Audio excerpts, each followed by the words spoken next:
by actually getting rid of the circumstances that were associated with it. I remember myself when I used to smoke. Finally, I decided to quit. Then I found out that I have to quit this smoking in many places. I used to smoke when I had signed a contract. I used to smoke, I don't know, on a rainy day, after the food, after the coffee. I found out all of these circumstances that are associated with the smoking, I have to smoke on that circumstance, that is to have a coffee, but after that, remember that the craving kicks in and I have to stop right there and not to smoke. And one day I went to the train station, maybe after a year or 2 years passed. I completely gave up on smoking, like quit. And I again craved to smoke. Wondering, I went to receive my cousin, I believe, somewhere in Thunder Bay. And I said, gee, I'm feeling to smoke again. I remember that Pavlov example of this smoking and its associations, the circumstances and the place and time of it. Because in India I used to smoke, I guess in train stations, waiting for the train at the time when I was waiting. So many years I didn't use train, but in this particular time I went to the train station in Thunder Bay to receive my cousin, and there, as I was waiting, craving the smoking comes back. So it's circumstances that's associated with it. It is better not to quit smoking because we didn't decide to become a smoker. It has to go out the way it came in. There was no decision to be a smoker. If you just fall into it, force our, desire to do it. Not the same manner, we have to change the circumstances to do it. That's a recommendation of Baha'u'llah, which is called transformation of character. You were doing certain things associated with smoking, do not do those things, smokes will go away. So I guess this is one of the reasons that if you study Baha'i faith, you'll find out His Holiness the Bab, the forerunner of Baha'u'llah. The Bab says that you have to change your furniture, decoration in the house at least every 19 years, at least. Otherwise, before that it's better. It is simply because it is attached. Things are attached together. They're like genes. Like say the gene of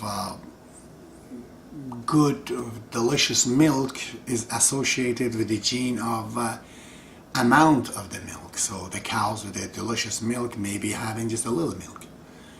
And the cows that have a lot of milk may not have the gene associated with the taste. So it may be a lot of milk but no. So in genetic engineering, they mix these two genes, separate them and mix them in order to get a cow that has a lot of milk but also the delicious genes that goes with it. These associations causes us to do things. That's why Bob says get rid of it, because it's associated with a lot of past that you have to move on. They're putting you in a past, stopping you to progress. So part of it becomes because of these habits that they're like a rope attaching you to certain areas that are not necessarily good, and you keep becoming, going into that past and not wanting to live in, not wanting to change. We have to discuss about this. This was just an introduction. We have to discuss this in a detailed that I'm going to go to be talking about the personal habits, social habits, and religious habit. I cannot call it a spiritual habit because there's no such thing as a spiritual habit really. So in the most holy book of Baha'u'llah, Kitab Aqdas, and his writing essentially, we can see there are laws that are, he says that these are not just codes, the second verses of the Kitab Aqdas. It's not just a code that you think, we made code for you sitting in my room, I decided to do this or this, do that, this, do that. No. He said these are not codes, these are prescriptions. As it is in the first verse, is prescribed. These laws of Baha'u'llah which I don't know what other word I could use, not to use the law. I just would use what Shobi Effendi has used in the beginning, prescriptions, I say. The prescription of Kitab al-Aqdas, which is the laws of Baha'u'llah for us. They're personal level, there are social laws, there are spiritual laws, and they deal with personal habits, for example, that it creates this laws. Some of it is to get rid of a lot of bad habits that we have, and create good habits possibly, so we don't have to think all the time. If we need to drive, we do not need to think all the time. We could use the memory power, just like a computer, and install the program in our head, so when we get into the car, the associations of the car and us in it automatically kicks the program in, and we do not need to use too much of our brain and concentration to do something that we have to do every day.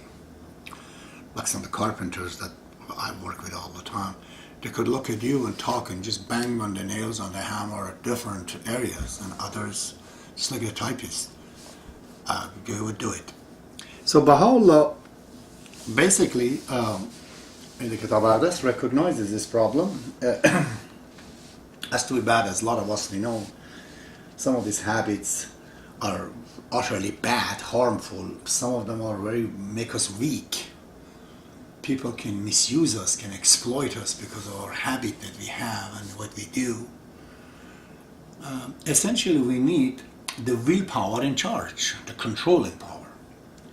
And when you use the controlling power and the willpower, it should not be very painful, harsh, and hard things. And if you have enough willpower, you can do it. So there are a lot of laws of Baha'u'llah that I will discuss later on. It is just simply make that willpower becomes stronger. We do not know how to say no to things.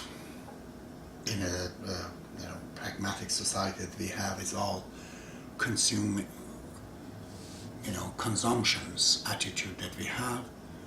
We've been infiltrated through our eyes and through our ears and our means of communications, brainwashed essentially, to want a lot of things, to buy a lot of things, and we're in a habit of those things. And if those things are not there, just like an addicted person, we don't feel comfortable. So the willpower has to be in charge. It's very important for a person to have willpower.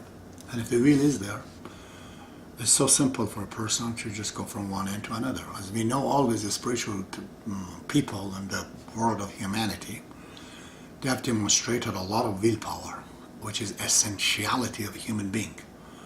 The greater the willpower, the greater the wealth of an individual, spiritually or otherwise. Once you have the will, you can use it and spend it in however you want.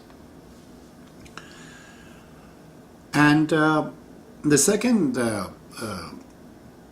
prescription of Baha'u'llah is discipline, personal discipline, social discipline, spiritual discipline, and it is really for creation and propagations of the habits that are made. If we do not have discipline, we can just create a lot of bad habits in ourselves, and also we can just spread it. So we do need discipline. Discipline are some of the laws of Baha'u'llah that he uses, and he says that do not follow this as a prescription of a doctor only, but do it for the love of my beauty.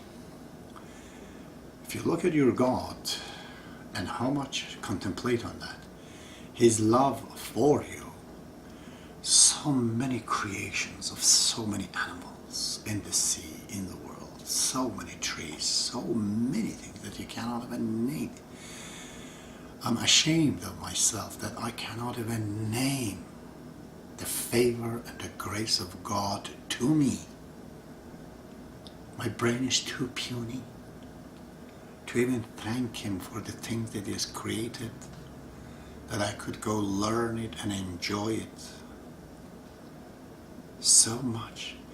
because of these bad habits, our brain is occupied with so many unwanted programs. You know, we remember many words or names of many people that it should not be even in the vocabulary of our brain. But whether we like it or not, we've been infiltrated, as we know these names. And we don't know the name of the real scientist or the name of the real humanitarian.